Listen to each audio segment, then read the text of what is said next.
ওয়াকার হচ্ছে মির্জাপুরের বংশধর। আজকের আমি বললাম, আমি যা যা বললাম এটা এখন সার্বিকভাবে প্রমাণিত। ওয়াকার তার শরীরে রয়েছে বেঈমানের রক্ত। আমরা নতুন মির্জাপুরের ভূমিকা 2009 সালের 25 এপ্রিল থেকে দেখে আসছি। এই বেঈমানের বাচ্চা, এই নিমক হারামের বাচ্চা, এই বিশ্বাসঘাতকের বাচ্চা, এই লেন্টি করার বাচ্চা ওয়াকারুজ্জামানের কার্যক্রমকে যে কোনো মূল্যে আমাদের প্রতিহত করতে হবে। ওর দাদা ছিল বেঈমান, ওর নানা ছিল বেঈমান, ও নিজে একটা বেঈমান। আমরা যদি এখনো অবজার্ভ করতে ব্যর্থ হই, আমরা যদি এখনো সঠিক চেহারা বুঝতে ব্যর্থ হই, তাহলে আমাদের জন্য আর একটা বিধ্বংসী অবস্থা ভারতের দিক থেকে আসবে। জেনারেল ওয়াকার, তুমি 5ই আগস্ট থেকে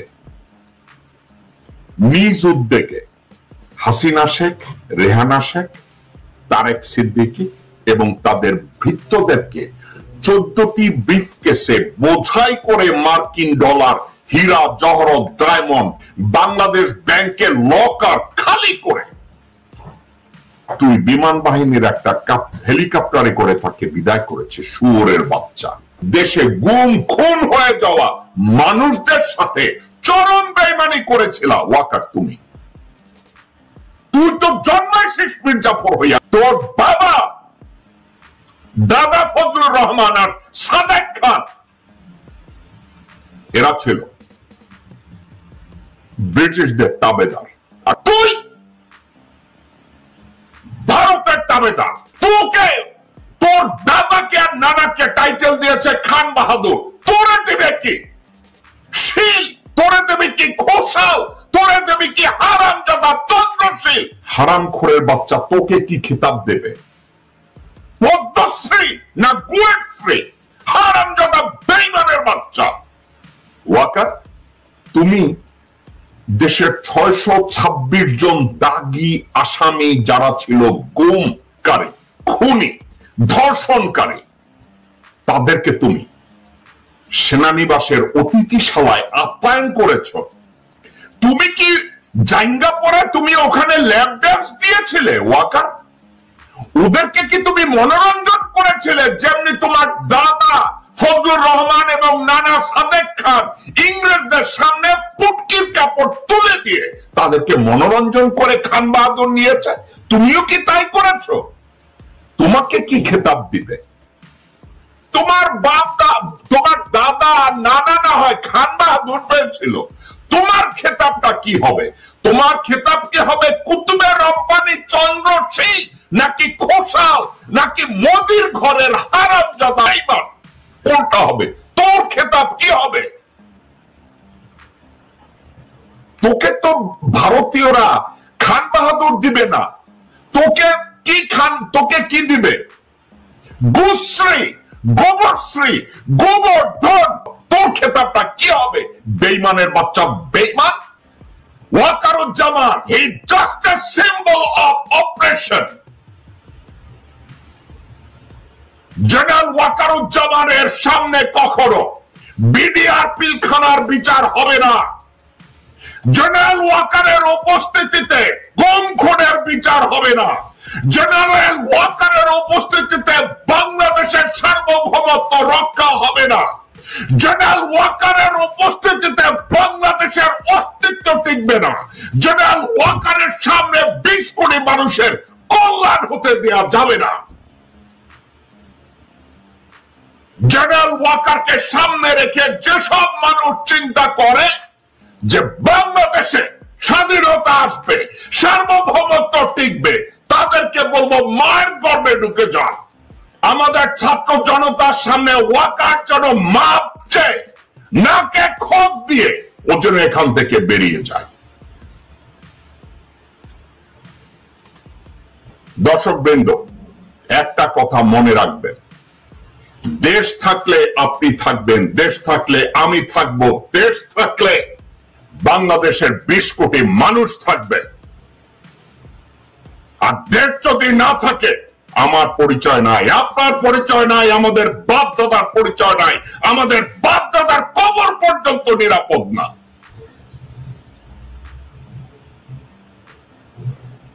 দর্শকবৃন্দ,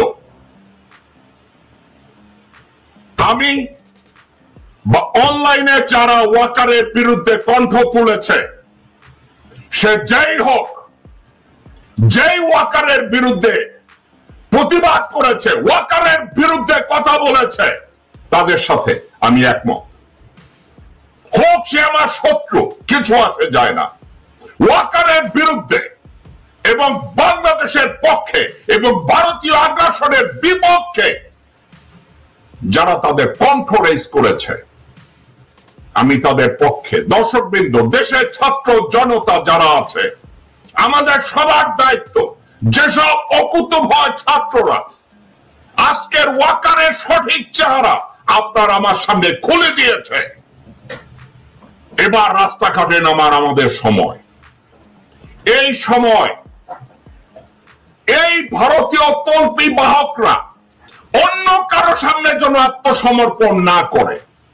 আত্মসমর্পণ করতে হলে এদেরকে ডক্টর মোহাম্মদ ইউনূস এবং বৈষম্য বিরোধী ছাত্রদের যে নেতারা সামনে আছে, তাদের সামনে গিয়ে নাকে খত দিয়ে তাদেরকে আত্মসমর্পণ করতে হবে।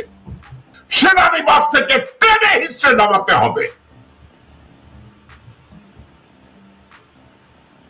এই বিডিআর হত্যাকাণ্ডের বিচারের জন্য যারা নাবিশ্বাস উঠিয়েছেন এবং আমাকে লোকজনদেরকে বোঝানোর চেষ্টা করেন, ওয়াকারুজ্জামান বোঝাবে, বিচার করবে, তারা বাংলাদেশে থাকার কোন অধিকার তাদের নাই, নৈতিক অধিকার নাই। আমি ঠান্ডা মাথায় একটা কথা বলতে চাই, ওয়াকারকে কমপ্লিটলি ফুল স্টপ করতে হবে যে কোনো মূল্যে। ওয়াকার সহ বাংলাদেশের সেনাবাহিনীতে কর্মরত 38 থেকে 39 জন রয়েল জেনারেল রয়েছে, তাদেরকে যে কোনো মূল্যে তাদেরকে থামাতে হবে। দর্শকবৃন্দ, আপনারা যদি এই 36 থেকে 38 জন জেনারেলকে থামাতে ব্যর্থ হন, বাংলাদেশের পরিস্থিতি ওইটা হবে। 9 মাস বাংলাদেশের মুক্তিযোদ্ধারা দেশের জন্য যুদ্ধ করে, যুদ্ধের 9 দিনের মাথায় বাংলাদেশকে, বাংলাদেশের অর্জিত মুক্তিযুদ্ধকে, তার পুরা কৃতিত্বকে ভারতের হাতে আপনারা তুলে দিয়েছিলেন। আপনারা জীবন দিয়েছেন, আপনারা জীবন উৎসর্গ করেছেন, আপনারা জীবনের বিনিময়ে ছাত্র জনতার বিপ্লব এনেছেন বাংলাদেশের অস্তিত্বের স্বার্থে।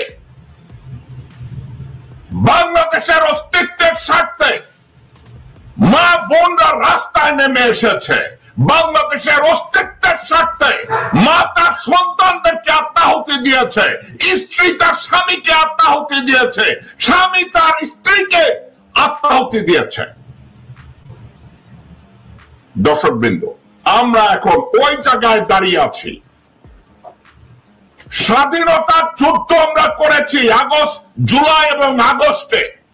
ওই যুদ্ধ শেষ হয় নাই। দর্শকবৃন্দ, আমরা রাও ফরমান আলীকে ভারতের জওহরার কাছে বা মানেক শাহর কাছে আত্মসমর্পণ দেখতে চাই না। দর্শকবৃন্দ, বাংলাদেশের জনগণ আপনাদেরকে দেশের প্রত্যেকটা বিভাগীয় শহর এবং রাজধানীতে আপনাদেরকে বেরিয়ে আসতে হবে।